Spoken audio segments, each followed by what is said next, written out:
Good morning, Quad Cities, and happy Thursday. We're just about into the weekend, and we got some storms to track for you. I'll show you how those are trending here coming up in just a moment. But first, another cool shot of our full moon for July, the buck moon, caught on our Bridgepoint camera as we put that into a time lapse for you.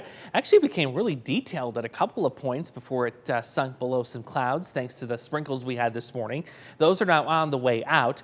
A reminder, too, that we have one more supermoon to get through before we end the year 2022.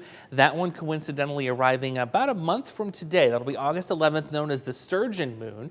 Now, it's not nearly as close to us as the buck moon was this month, but still not too bad, and it should be another bright full moon that you can view as long as Mother Nature cooperates with the weather forecast. Speaking of that forecast, here's what we're doing today as we go into the low 80s this afternoon. You will notice a little more cloud cover compared to yesterday. We'll see that nice easterly breeze. That's a dry wind that will keep us very comfortable throughout the day today. 84 for a high. Now tonight, not nearly as comfortable. We're going to see more moisture work in. It's going to be stuffy. You're going to want the air conditioning.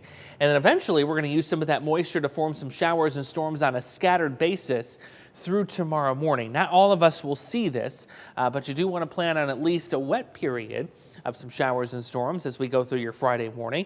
The afternoon, by and large, looks dry. However, that may build in some storm energy and set the stage for this later tomorrow night. There's a disturbance that will pull down from Wisconsin into northeast Iowa.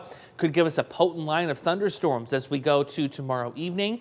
This is between 7 o'clock and 10 o'clock, and there is the risk that we could see some damaging winds. Already the Storm Prediction Center's got us in a threat track level 1 out of 5 for tomorrow evening for areas along and north of Interstate 80, and that seems like a fairly good bet at this point, especially when you look at where these storms are developing to the west of Maquoketa, Savannah, Clinton. This is 8 o'clock as those cross the Mississippi River, and there will be some southward development with this line here that could pull it as far south as Galesburg and even Burlington.